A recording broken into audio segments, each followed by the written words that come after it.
చెప్పు అనిత, ఏం డిసైడ్ చేయబోతున్నావు? నాకు చాలా భయంగా ఉంది. ప్లీజ్ రవి, లేట్ అయింది, పొద్దునే మాట్లాడుకుందాం. కాసేపైనా నీతో ప్రశాంతంగా ఉండాలి. ఈ కాసేపు మాటలన్నీ వద్దు, రేపటి వరకు టైం ఉంది. బాగా ఆలోచించి చెప్పు. ఏదో అట్లీస్ట్ ఇలాగైనా పిలుచుకోవచ్చు, లేకపోతే మెంటలై ఉండేవాడిని. అయ్యో అనిత! ఏంటి ఏంటిది నా ముందే?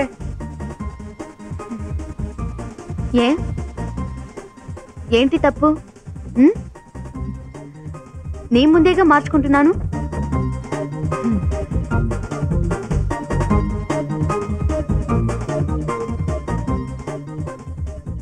సరే, నువ్వు ఇక్కడే పడుకో, నేను బాల్కనీలో పడుకుంటాను. నాకు అదోలా ఉంది. నీకు నీ మీద నమ్మకం ఉంటే ఒకే మంచం మీద కూడా ధైర్యంగా పడుకోవచ్చు. నమ్మకం ఉంది, కానీ నిదట్లో కాలో చెయ్యో వేరాని చోట వేస్తే ఏంటంట? నేను కంట్రోల్ చేసుకోలేను అనిత.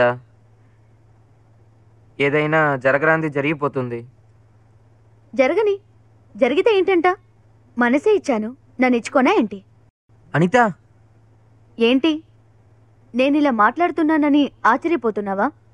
ఎందుకో తెలియట్లేదు, 2 రోజులుగా నా మనసు సరిగ్గా లేదు రవి. దేన్ని చూసినా భయంగా ఉంది. అన్నిటినీ వదిలేసి ఎక్కడికైనా దూరంగా వెళ్ళిపోవాలనిపిస్తుంది. నాకు తెలుసు నేను చేస్తున్నదంతా తప్పేనని. ఇలా ఒంటరిగా రావటం, నీతో ఒకే రూమ్లో ఉండటం అన్నీ, బట్ నా వల్ల కంట్రోల్ కావటం లేదు.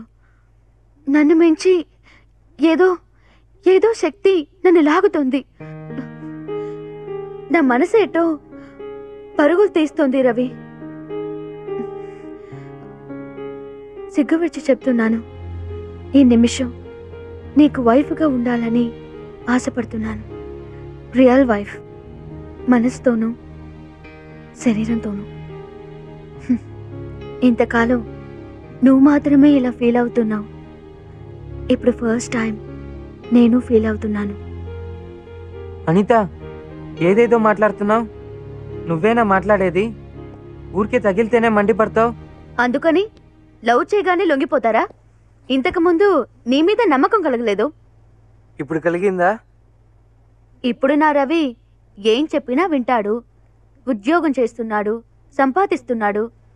రేపేదైనా ప్రాబ్లం వచ్చినా కూడా నన్ను కాపాడుతాడు. ధైర్యశాలి, నన్ను డీప్గా లవ్ చేస్తున్నాడు. దానికంటే ఒక అమ్మాయికి ఇంకేం కావాలి? ఇప్పుడు అర్థమైంది. మన ఇద్దరి మధ్య అది జరిగితే మీ వాళ్ళు ఏం చేయలేరు, నాకే ఇచ్చి పెళ్లి చేస్తారు. అదేగా నీ ఐడియా? అట్లాగే అనుకో. సపోజ్ నన్ను కిషోర్కి ఇచ్చి పెళ్లి చేస్తే? నన్ను ఇంతగా లవ్ చేసినందుకు అట్లీస్ట్ నీకు ఈ సంతోషాన్నైనా ఇచ్చినట్టు ఉంటుంది కదూ. వాడు నన్ను తాకినప్పుడల్లా నువ్వే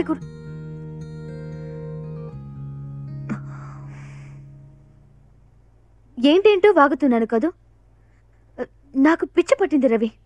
ప్లీజ్ ఇక మీద ఏవి మాట్లాడుకో. I feel like doing it. నీకు ఇష్టం లేకపోతే వెళ్ళు. ఏదో నేను బతిమిలాడుతున్నట్టు ఉంది. ఇది చెప్పడానికి నేను ఎంత ఆలోచించాను తెలుసా? చచ్చిపోయాను. లైఫ్ అంతా నిన్ను గుర్తు పెట్టుకోవాలని ఆశపడ్డాను. నీకు అర్థం కాకపోతే వదిలేదనిత.